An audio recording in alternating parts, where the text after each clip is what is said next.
immediately we're gonna call our ER doctor and then call 911, um, and um, and prepare for the bite, and then get right to our hospital, which is our nearest major hospital, which is Shands in Gainesville. And our local EMS responders, the fire department right down the road. We're located in Melrose, Florida, so we're just in the historic Melrose, Florida. Sorry, historic Melrose, Florida. Uh, we're right outside of Gainesville, and we know our local EMS responders. They know us. They've been to our facility. They know what we keep, and we you have to have that relationship with these people in the event something happens, because it's not just you're not just another person to them, or them thinking like Black Mamba, who's got a like it almost sounds not real to somebody who doesn't do snakes. Like it's like that sounds crazy. And a lot of these emergency responders, they'll jump into a burning building, to save a person, or get into a gun battle for a bank robbery or something, but won't go into a house or a facility if there's a snake in it, let alone a venomous snake. A lot of these guys don't even care if it's a boa, versus a cobra or a mamba or something. So it's good to get your EMS people and your local medical, if you're keeping venomous, go to your local hospital, your major hospital that you would be at if a bite happened. Figure out who the doctors would be who would be in charge of administering anti-venom and stuff. Introduce yourself. A lot of the times these guys are really interested in what you do anyway, because it's a really neat profession and animals. And even if they're afraid of them or they don't understand them, it's up to you as the keeper to convey that to them in a way that's understandable and fascinating, and let them know you. It's so important. I can't even stress that enough, because then you have all this stuff in order. So if a bite happens, you just make a couple phone calls. Your emergency responders know who you are. Your doctor knows who you are. So you're coming in for a black mamba bite. You have your own. Let's just say let's just assume that we have our own anti-venom, and you're coming in with your anti-venom, and they know that you're coming.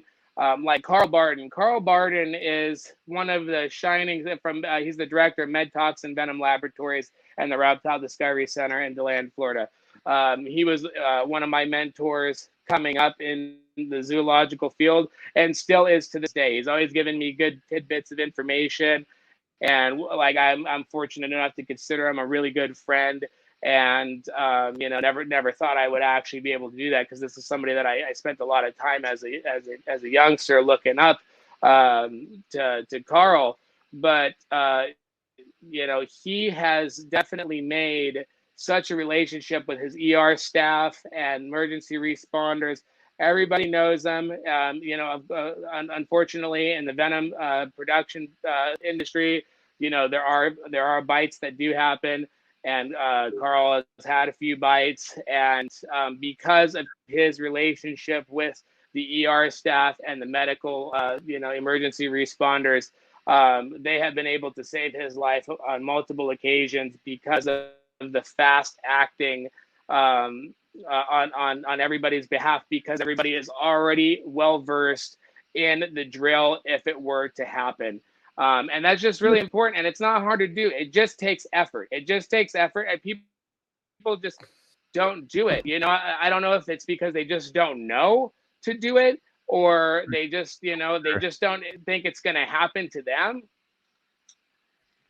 But well, it seems to me like not a lot, but it seems like for the most part, people like in state of Florida do have a venomous bite protocol. You know what I mean? Like, I'm not saying everybody does, but like, for instance, like, the homie Joe Swatowski, shout out to the homie Joe, right? He got bit by a fucking, what was that thing? Jesus Christ. The really bad one from Bushmaster. Bushmaster. Now, I believe that was the bite where he was in the hospital and the nurses or doctors were kind of like, yo, what do we fucking do? And he had to like yell at them to, yo, give me that fucking anti-venom right now. Like, because I guess shit was going down. But like, it was like a fucked up situation, even with the protocol. Like, even though he knew what to do, he was still stuck in a situation where it could have went really, really bad, really, really quick. And it's just like, you really got to think of it. Like, is this really worth like, dude, you knew I had a speckled. I don't know if you did, but I had a speckled rattlesnake for a while. Like, I loved the thing. Mm. And I would fucking free handle it, bro. I was addicted to fucking handling it.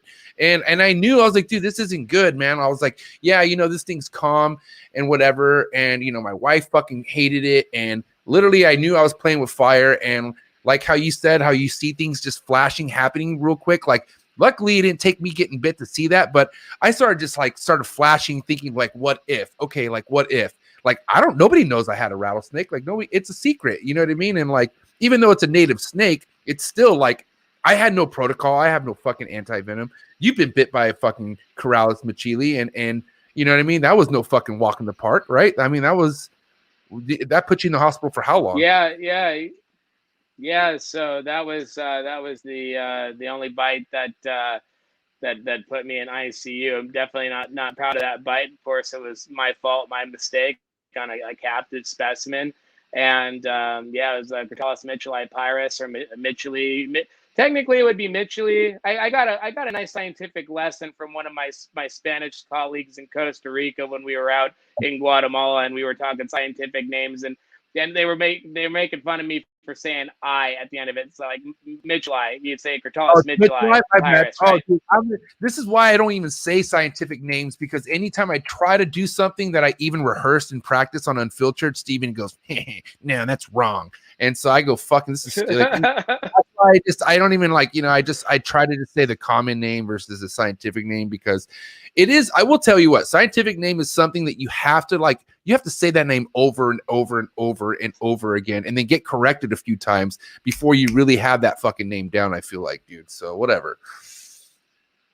Oh no, for sure. I mean, a lot of the scientific names that I'm pretty fluent with was forged as an adolescent, looking at the scientific name very intensely, saying it very slowly, so many times before finally it was like, okay, that seems like the right way to say it, and then move on. So, and some of them are really tough, man. Some of the spiders and tarantulas and invertebrates have some real tough scientific names to spit out. But as far as the reptile stuff goes, a lot of people tend to, if it has an I at the end of it, they like to say I, like price eye, like for twin spot rattlesnakes, or price eye, or mitchellii. But you and Forrest are by far the coolest scientific name. Like the way you guys said it, it sounded like you guys been saying it for years and years and years. And that's why I used to love. And like, I remember when I first started talking to Forrest, he would only talk in scientific terms, and it would kind of be like, yo, I don't even know what you're talking about right now. Like, he would only spit scientific terms. And then I noticed when you were doing your stories really heavy, you only spoke scientific terms. And when I found out you guys were boys, I was like, that's fucking crazy. That is okay. I don't know. It was nuts. Hey, who was better at the scientific term? You or him? I mean, I don't want to like talk highly about myself, but I mean, I've been at this since I was a little kid, really priding myself on a lot of these scientific terms. So I think he said that too. So he admitted it, yeah, for sure. Yeah, I mean, and not just venomous species and stuff. I think I'm probably very well known for the venomous stuff and crocodilia. But I'm a big fan of all reptiles and amphibians and just wildlife in general. But we do a lot of work with other different reptile species. But the venomous stuff is something that we're kind of the claim to fame around here. But yeah, and as far as scientific terms go, when I'm dealing with the general public, I'm definitely making sure that I preference that with the common name or something that makes sense to the general public person. I'm not saying scientific names to sound like a smarty pants, but I'm in one of our montane areas. To behind me, I've got some yellow blotch palm vipers, both Rhecus aurifer. We were fortunate enough to go to Guatemala and see these in the wild and study their habitats and temperatures and kind of tweak our husbandry methods accordingly. But they're yellow blotch palm viper. Now they're both Rhecus aurifer. Around here, we just when we're talking to each other, we just say aurifer. If we're talking about it's like, hey, did you check on that ARF or whatever? Because saying ARF, or we know what we mean, and it's easier than saying yellow blotched palm viper. So in that case, the scientific term is a little bit quicker and more precise. But if I'm dealing with the general public, I'm probably going to say yellow blotched palm viper because it makes sense. It's a palm viper that has yellow blotches on it, so it makes sense. Both Riechus arfer doesn't make sense. It makes sense from zoological nomenclature or from a scientific point of view or herpetology, but to the general person, it gets kind of boring and sciencey. But back to the Mitchellite, talking about that Mitchellite bite, that was the only bite that put me in ICU, and like I said, I'm not proud of it. Happened, captive mistake. But I was in ICU for a week, and 35 vials of Crofab for that bite for a real stupid mistake.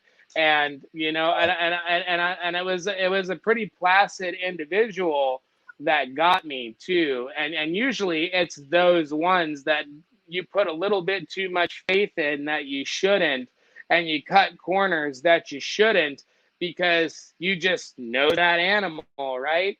And speckleds that have been fired up, and that thing is going to pop you if you give it the opportunity. Yeah. Mambas and cobras and taipans that I know are gonna, you give them a millisecond and you're getting tagged.